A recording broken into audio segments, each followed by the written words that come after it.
जी शुक्राना गुरु जी। ओम नमः शिवाय। शिव जी सदा सहाय। ओम नमः शिवाय। गुरु जी सदा सहाय। जय गुरु जी। शुक्राना गुरु जी। संगत जी, आज हम लोग जो सत्संग सुनेंगे वो गुरु जी की संगत है, आंटी जी मुंबई से, उनका है। आंटी जी आज इस सत्संग में हमें बता रहे हैं कि कैसे गुरुजी ने उन्हें ब्लेस किया, कैसे गुरुजी ने उन्हें अपने बड़े मंदिर बुलाया, कैसे गुरुजी ने उनके दर्शन कराए, आंटी जी को कैसे ब्लेसिंग्स मिली बड़े मंदिर से। आज हम इस सत्संग में सुनने वाले हैं संगत जी। लेकिन सत्संग शुरू करने से पहले अगर आप भी अपना सत्संग शेयर करना चाहते हैं, नीचे डिस्क्रिप्शन में दिए गए मोबाइल नंबर पर अपना सत्संग आप रिकॉर्ड करके हमें भेज सकते हैं। तो आइए संगत जी, आंटी जी का ब्लेस सत्संग शुरू करते हैं। जय गुरु जी। शुक्राना गुरु जी। ओम नमः शिवाय गुरु जी सदा सहाय। ओम नमः शिवाय शिव जी सदा सहाय। ओम नमः शिवाय गुरु जी सदा सहाय। ओम नमः शिवाय शिव जी सदा सहाय। ओम नमः शिवाय गुरु जी सदा सहाय। जय गुरु जी। नमस्ते संगत जी। संगत जी, मैं गुरु जी की बेटी, एक प्यारा सा सत्संग शेयर करना है। गुरु जी की ब्लेसिंग शेयर करनी है जो मुझे मिली। बड़ी प्यारी ब्लेसिंग थी। मैं असल में 2-3 दिन से बहुत बीमार चल रही हूँ, तो अभी भी थोड़ा खांसी ज्यादा है और एनर्जी बहुत लो है। फिर भी आज थोड़ा बेटर लग रहा है, तो मैं सोचा अब भी शेयर करती हूँ, क्योंकि ऑलरेडी मैं जिस दिन ब्लेसिंग मिली थी उसी दिन कर देना चाहिए था, क्योंकि ब्लेसिंग है ही इतनी प्यारी, हमारे गुरुजी है ही इतने प्यारे। मैं थोड़ी इमोशनल हो जाऊंगी इस ब्लेसिंग को शेयर करते हुए, पर मैं चाहती हूँ ऐसी ब्लेसिंग आप सबको मिले। तो ऐसा है कि मैं गुरुजी के मंदिर, बड़े मंदिर फर्स्ट टाइम गई। मैं बॉम्बे में रहती हूँ, बॉम्बे के मंदिर जाती हूँ गुरुजी की बुलावे पे। हम कौन होते हैं जाने वाले, वैसे बुलावा उन्हीं का होता है। पहले भी इस महीने में स्टार्टिंग ऑफ द मंथ में टिकट बुक कराने वाली थी, पर पता नहीं क्या हुआ। मैंने सोचा, रात को मैंने टिकट देखी, मेरे को कुछ 12,000 की मिली, दिल्ली रिटर्न फ्लाइट की। तो मैंने कहा मैं सुबह पेमेंट कर देती हूँ। मैं अभी ऑफिस से जस्ट 3:30-4 बजे थे। गुरुजी का अमृत वेला करना जरूरी होता है, वैसे ही मैं कुछ ज्यादा नहीं कर पाती, थोड़ा सा मंत्र जाप ही कर पाती हूँ। वो भी गुरुजी की मेहर है कि वो एक्सेप्ट कर लेते हैं। लेकिन उस टाइम मैंने वो टिकट बुक नहीं की, स्टार्टिंग ऑफ द फेब। फिर मेरे को बड़ा लगा कि यार मैं कर देती हूँ। 14 फेब के आसपास की बात थी। नेक्स्ट डे देखा तो फ्लाइट के चार्जेस रिटर्न वाले पूरे 17-18 हजार। मैंने कहा यार इतने तो मेरे पास है नहीं, मैंने तो बचाए ही है 20-25 हजार रुपए, अब मैं क्या करूँ। फिर मैंने कहा काम करती हूँ, छुट्टियां ऑफिस में मिलती नहीं है, तो कैसे कैसे करके पहले छुट्टी देखी, अप्लाई कर ली। अब मैंने बोला भगवान जो मेरे को मिले, तो कैसे कैसे करके गुरुजी ने वो भी अरेंज करा दिया, मेरी छुट्टी भी हो गई तो ऑफिस में। और मेरा फ्लाइट की टिकट भी मेरी वापस से उतने की हो गई, उतने की तो नहीं पर 13,000 के आसपास हो गई। पर गुरुजी की मेहर सबसे पहली वही थी कि मुझे सस्ती टिकट हो गई, क्योंकि मैं सोच रही थी मैंने जाना है, मैंने होटल भी बुक करना है फिर, क्योंकि दिल्ली में कोई है नहीं मेरा जहाँ पे मैं जाने वाली हूँ, और किसी को मुझे बताना नहीं था कि मैंने जाना है। वैसे भी तीर्थ यात्रा चुपचाप करके आओ तो अच्छी होती है। तो मैं अपने उसमें थी, बड़ी खुश थी कि मैंने जाना है, और कोई गुरुजी को घर में इतना मानता नहीं सिवाय मेरे। बाकी गुरुजी को पता होगा अंदर से कौन मानता है कौन नहीं, गुरुजी को पता। भगवान को सारे मानते हैं घर में, ऐसा नहीं है, पर गुरुजी के ऊपर आस्था गुरुजी की मर्जी से होती है। तो ब्लेस वो सबको करते हैं घर पे मेरे। मैं निकली बड़े मंदिर, 27 तारीख थी, 27 तारीख शायद थी, मैं डेट नहीं याद आ रही, पर मैं 27 शायद थी, नहीं नहीं 27 नहीं, सॉरी 27 तो आज है, तो 21 तारीख की डेट थी। मैं गई बड़े मंदिर, तो अब मैंने कुछ नहीं कहा था गुरुजी से, कोई प्रेयर नहीं, कुछ नहीं। मैं सिर्फ इतना बोल के चली थी कि बाबा मैं आपके दरबार आ रही हूँ, इत्मीनान से बैठ सकूं, इत्मीनान से आपकी भक्ति कर सकूं या ध्यान लगा सकूं। बहुत टाइम बाद फर्स्ट टाइम आ रही हूँ, प्लीज इतना कर देना कि प्लीज मैं थोड़ा आराम से इत्मीनान से वहाँ पे बैठ के आपके दर्शन कर सकूं। मैंने और कुछ नहीं मांगा। मैं मन में बहुत कुछ बोल रही थी, पता नहीं लंगर प्रसाद देंगे कि नहीं भीड़ में, पता नहीं पानी मिलेगा कि नहीं, मतलब जल प्रसाद, पता नहीं चाय प्रसाद मिलेगी। बहुत कुछ सोचते सोचते सोचते मैंने सब सोचना बंद किया, क्योंकि अभी नेक्स्ट डे क्या था, मेरे ऑफिस के बाद से मेरी फ्लाइट जानी थी। अब मैं थकी हुई थी हद से ज्यादा, मैं निकली, फ्लाइट पकड़ी, वहां पहुंची। होटल जो दिखता है ओयो पे वैसा तो था नहीं, पर मेरे मन में था कि मैंने जैसा भी है बड़े मुश्किल से नेटवर्क मिला और मैंने वहां पे खाना ऑर्डर किया, छोले भटूरे। वो होटल बहुत खराब था, वहाँ की किचन बंद है, वहाँ के लिफ्ट खराब थी। बहुत गंदा होटल मैं बोल सकती हूँ, पर 1500 रुपये ले लिए उन्होंने। वैसे मैं रेटिंग डालूंगी ताकि कोई और ना ठगा जाए उसके लिए। पर उसके बाद गुरुजी की मिलने की मुझे इतनी खुशी थी कि मेरे पास बचे थे। अभी मैं पहुंची थी वहां पे होटल पे 9:30 बजे थे, 9, 9:30, 10 के आसपास। मुझे था कि मैं अभी ना कैसे भी करके 3-4 घंटे जो मेरी नींद हो सके हो जाए, क्योंकि 5 बजे से 10 बजे तक का मंदिर खुला है। अब मुझे सोना था। तो थोड़ी बहुत लड़ाई हुई होटल वाले से, लेकिन दूसरा मैनेजर, जैसे होता ना, मैंने होटल में जाते कहा, मैंने कहा गुरुजी प्लीज इतना कर दो, कम से कम एसी चालू कर दे, एसी के पैसे लिए हुए हैं तो मैं सो ही नहीं पाऊंगी, मेरी नींद नहीं होगी तो मैं आपके मंदिर है ना शांति से बैठ नहीं पाऊंगी। इतने से बोलने की देरी है और वो बंदे ने कहा मैडम मैं आपको दूसरे रूम में शिफ्ट कर देता हूँ, क्योंकि मैंने तब तक है ना ओयो में भी कंप्लेन कर ली थी। ओयो वाले तो कह रहे थे कि हम आपको दूसरा होटल दे देते हैं अगर ये नहीं कराते हैं। तो मैंने कहा यार वो सब में तो मेरे ऐसे ही टाइम चला जाएगा, मैं आराम नहीं कर पाऊंगी। यही चीज मैंने गुरुजी से कही, मैं गुरुजी प्रैक्टिकल है वो तो कर देंगे ओयो वाले, लेकिन अगर मैं यहाँ से वहां गई, फिर मेरी ट्रैवल, फिर मेरे घंटे बर्बाद, मुझे शांति से सोना है थोड़ी देर के लिए। जो ऑर्डर किया है बेचारा जोमेटो वाला, नेटवर्क ना होने की वजह से वो भी घूम रहा है, वो आके मेरा पार्सल दे दे, मैं एक भटूरा खाऊं, मैं शांति से सो जाऊं। मैंने इतना ही बोला और इतने में मेरा रूम चेंज हो गया गुरुजी की कृपा से। उन्होंने वो रूम, वैसे तो रूम वैसा ही था, गंदा ही था, लेकिन कम से कम एसी था, मतलब कम कूलिंग थी, लेकिन एटलीस्ट मैं सो सकती, क्योंकि वहां पे ना पंखे ना कुछ। उसका रीजन था कि यहाँ पे ठंड का मौसम है तो एसी नहीं चलते। तो मैंने कहा सर ये आपको बुकिंग में लिखना चाहिए था। उस वजह से मैंने गुरुजी से प्रे किया, क्योंकि मेरे लिए बड़े मंदिर में पहली बार आ रही हूँ, मेरे लिए बहुत जरूरी था। तो खैर गुरुजी ब्लेसिंग देने में बिल्कुल पीछे नहीं हटते, उन्होंने बड़े प्यार से मुझे दूसरे रूम में कर दिया। मेरे लिए कुछ मायने नहीं रख रहा था, क्योंकि ना टॉवल ना साबुन कुछ नहीं दिया था उन्होंने। फिर उन्होंने उस कमरे में के लिए मेरे को एक टॉवल दिया, छोटा सा साबुन दिया ना के बराबर। खैर मेरे लिए था कि मैं फ्रेश हूँ, अच्छे से स्वच्छ होके जाऊं। पर मैं जो 2-3 घंटे सोई हूँ वहां पर, गहरी नींद, शांति से, मुझे ना दुनिया की खबर ना कुछ। पर अलार्म बजा तो मैंने कहा यार मैं थोड़ी देर और सो जाती हूँ, अभी तो 3:30 बजे, मेरे को ना नींद आई हुई है, मैं थक गई हूँ, थोड़े टाइम बाद निकलूंगी। फिर जैसे अंदर से ना गुरुजी आवाज देते हैं, बोलते हैं, अंदर से बोलते हैं उठ जा, वहां पे भीड़ होगी, फिर है ना बहुत ये हो जाएगा, वो भीड़ में तेरे से नहीं होगा चलना, क्योंकि उनको पता है मेरे पैर सूजे हुए हैं, मैं वॉक नहीं कर पाती हूँ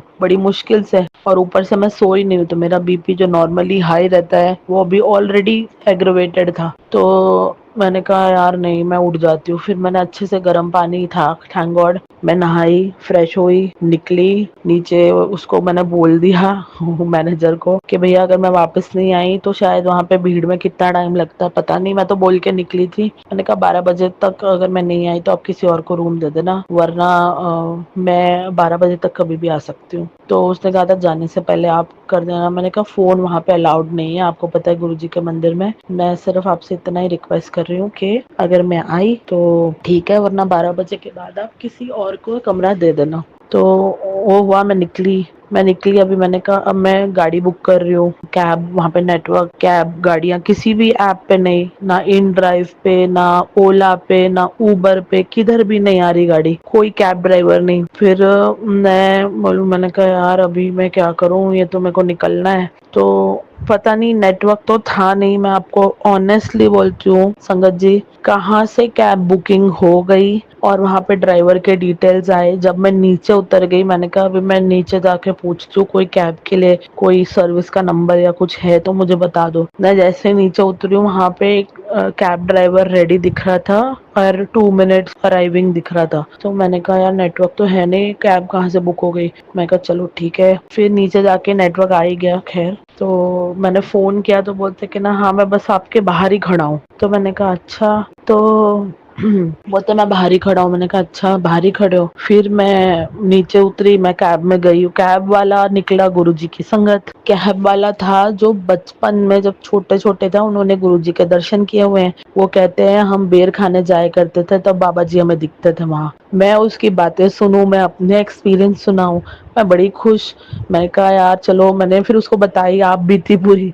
मैंने कहा भैया दिल्ली के लोग बड़े ठग हैं। मैं आई तो पहले तो जो एयरपोर्ट से मुझे लेके आया बंदा, उसने मेरे से एसी कैब के पैसे तो ले लिए, एसी नहीं चालू किया। बोलता है यहाँ पे ठंड है और वैसे भी एसी ने खराब है मेरे कैब का। तो मैंने जब उसको बोला कि भैया आप एसी के पैसे मत लो, फिर सादे के ले लो, नहीं सुना उसने मेरी बात। मैंने बोला छोड़ो बहस क्या करनी है, गुरुजी के दर्शन आई हूँ, शांत मन रखना है। वो हुआ, मैंने उसको सारी बातें बताई। मैंने कहा ये हुआ ये हुआ। वो बंदा सुन रहा है सब, वो अपनी बातें भी बता रहा है। फिर वो कह रहा था यहाँ पे, मैंने कहा आप तो बड़े ब्लेस्ड हो कि, मैंने कहा नेक्स्ट टाइम मैं आऊंगी तो मैं इसी साइड किसी साइड रूम ले लूंगी। बोलता है वहां नहीं तो आप मेरे घर आ जाना, मेरे घर में मेरी वाइफ है, मेरे 2 बच्चे हैं, मेरे बड़े भाई हैं, उनके 3 बच्चे हैं। वो बड़े प्यार से वेलकम कर रहा था। कहता है आप अपना समझ के आना। मैंने कहा नहीं नहीं ऐसे नहीं, गुरुजी कहते हैं दर्शन करो सीधा घर आओ, और मजबूरी है तो होटल लेना होता है क्योंकि कुछ लोग सारे दिल्ली से नहीं होते। इतनी बातें हुई, आज बहुत प्यार से बात की। मैंने कहा भैया एक बात रिक्वेस्ट करती हूँ, पता नहीं मंदिर में कितना टाइम लगे, अगर मेरी दर्शन हो गए तो मुझे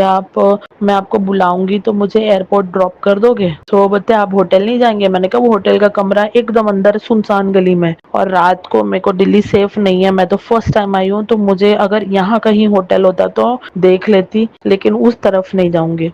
तो बोलता अच्छा ठीक है आप मुझे कॉल कर लेना, मैं आ जाऊंगा। उसने बिल्कुल नहीं झिझका, वो बिल्कुल भी नहीं झिझका, बड़े प्यार से बात की। अब ब्लेसिंग और सुनिए गुरुजी की ब्लेसिंग। मैं आपसे बोल सकती हूँ गुरुजी ने कोई कमी नहीं छोड़ी, मुझे बड़े प्यार से बुलाया जैसे एक बाप अपनी बेटी को कहते बेटा आज हम मिल ले। सॉरी संगत जी, मैं थोड़ी कहा था इमोशनल हो गई। फिर उनको पता था। अच्छा सबसे बड़ी बात, जहाँ पे मेन एंट्रेंस बाहर रोड से, जहाँ अंदर गाड़ियां अलाउड नहीं होती, प्राइवेट व्हीकल्स, तो वहां से मैंने कितनों को चलते देखा। मैंने कहा भगवान अगर ये ड्राइवर लोकल नहीं होता तो मैं तो इतना नहीं चल पाती जितना इन्होंने किया। मैंने कहा तो भगवान की ब्लेसिंग है। मैंने उसको बोला भी, मैंने कहा ये तो गुरुजी ने आपको भेज दिया ना, तो मैं तो इतना बिल्कुल नहीं चल पाती, मैं तो पैर सूजे हुए हैं। चलो अब छोटा सा टैची लिया हुआ था हाथ में, बैग और एक हैंडबैग था। मैंने कहा चलो आप, मैं आपको कॉल करूंगी बुलान। मैं बड़े मंदिर का शिवलिंग देखते मैं रो पड़ी, वो भी रो पड़ा। बोलता है आपको देख के मैं भी भावुक हो गया। मैंने कहा कोई बात नहीं। फिर मैं उतरी, मैं मंदिर के अंदर गई। थोड़ा सा चलना पड़ता, उतना भी मेरे से नहीं हो रहा था क्योंकि मेरे को पता है मेरी तबीयत ठीक नहीं थी। मैं बहुत सांस चढ़ रहा था मुझे बहुत ज्यादा। पर गुरुजी ने जैसे जैसे मेरी बड़ी स्मूथली परिक्रमा करके हम अंदर जा रहे, जहाँ पे जूते उतारते हैं, तो और मेरे हाथ में, दोनों हाथ में बैग थे, जूते उतारे मैं जा रही हूँ। मेरे को नहीं पता था, सेवादार ने मुझे बताया कि वहाँ पे बैग रखने की भी फैसिलिटी है। मैंने कहा चलो अच्छा है, यहाँ बैग रख के मैं आराम से अंदर कर पाऊंगी, हाँ, वो कहते हैं ना दर्शन। तो मैंने फटाफट बैग रखाया। फिर उसने कहा आप जहाँ से आए हो वहीं से मैं आपको लाइन में डाल दूंगी, आपको दोबारा चक्कर नहीं लगाना पड़ेगा। मैंने कहा बहुत थैंक यू।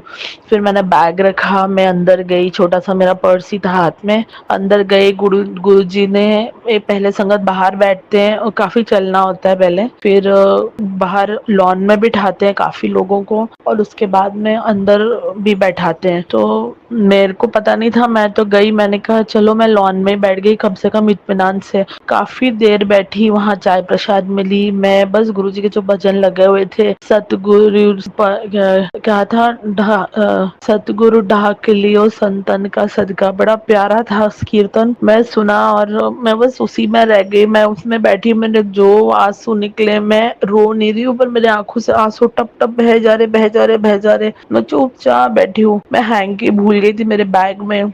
मैं कॉटन की ड्रेस पहनी, मैं उसी से नाक पोंछू। मैंने कहा गुरुजी मैं तो रुमाल नहीं है, पर मैं खुश पड़ी, मैं बोलूं। फिर मेरे को 2 बंदर दिखे, गुरुजी की शिवलिंग पे घूम रहे थे। मैंने कहा पता नहीं किसके दर्शन करा रहे गुरुजी, बहुत शुक्राना। मैं बस धुन में पूरी खुश के खुश उधर की उधर ही थी। उसके बाद अंदर बैठी, गुरुजी के जो मेन हॉल है, जहाँ उनका मेन स्वरूप अंदर होता है बड़े मंदिर में शिवलिंग के नीचे, वहां अंदर भी उन्होंने बड़े प्यार से काफी देर तक बिठाया, अच्छे से हम बैठे, 10-10 मिनट या 5-5 मिनट ऐसे टाइम है, पर वो अच्छे से बैठी, इत्मीनान से बैठी। उसके बाद में फिर मैंने कहा चलो मेरी हो गई विश, मैं कहा जल प्रसाद भी पी लिया, आते ही चाय प्रसाद भी पी लिया, अब दर्शन भी हो गए, अब बाहर निकले तो उन्होंने बोला यहाँ लंगर लंगर प्रसाद खाना है। हाय मैं गुरुजी बहुत बहुत बहुत धन्यवाद, गुरुजी बहुत धन्यवाद। मैं फिर बैठी, जैसे 4 लोग खाते हैं लंगर प्रसाद में, मैं बैठी बड़े प्यार से, तीनों संगत जी और भी जो थे वो भी बहुत अच्छे से बैठे। उठते समय मेरे पैर सूजे हुए थे, तो जो मेरे बाजू में बैठी थी आंटी, उन्होंने मुझे सपोर्ट दे के खड़ा किया। वो देख रहे थे मेरा पैर सूजा हुआ होता, आप आराम से चलिए, मैंने कहा हाँ जी।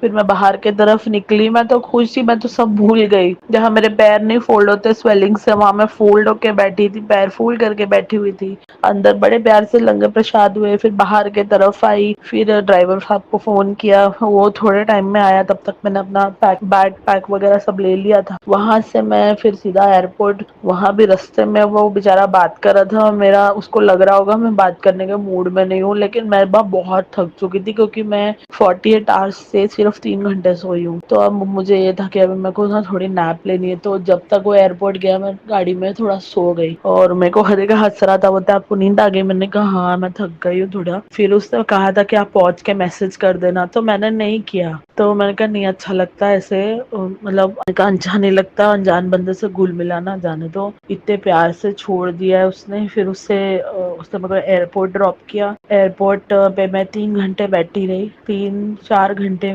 बाद मेरी फ्लाइट थी, रेड आई फ्लाइट थी रात के 2 बजे की। वहीं पे मैंने डिनर किया, उधर ही बर्गर और वो लिया। डिनर में मेरे कुर्सी के नीचे से कहाँ से कबूतर आया पता नहीं, चल चल के बाहर आ रहा है। मैंने कहा जय गुरु जी, मन में मैंने बोला, मैंने कहा ये देखो कबूतर दर्शन भी हो गए, जैसे मेरे को एयरपोर्ट पे छोड़ने आ रहे हैं अंदर कि भाई तू ठीक से जा रही है कि नहीं। इसके बाद भी मैं बड़े अच्छे से आई फ्लाइट में, मेरे को पूरी अंदर लेग स्पेस वाली सीट मिली, अच्छे से बैठ के आई, स्टाफ भी अच्छा मिला मुझे। फिर रात को मेरे को गाड़ी भी मिल गई, आराम से घर आई। घर आने के बाद संगत जी मैं जो मेरे को होश नहीं, फिर भी मैंने बैग अनपैक किया, कपड़े चेंज किए और मैंने आराम से सोई। पर ये जो मेरा ट्रिप था गुरुजी ने मेरे लिए ब्लेस किया हुआ था, मैं बहुत बहुत बहुत शुक्राना करती हूँ गुरुजी को, बहुत शुक्राना करती हूँ। वो कभी कोई कमी नहीं छोड़ते हैं, मेरे को बड़े प्यार से बुलाते हैं। मैं बहुत खुश हूँ, मेरे दर्शन हो गए, मेरे लिए बहुत बड़ी बात है। मैं गुरुजी से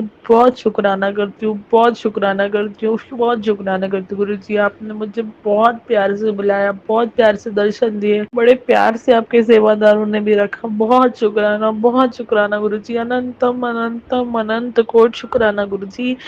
जय गुरुजी, शुक्राना संगत जी, सुनने का शुक्राना शुक्राना।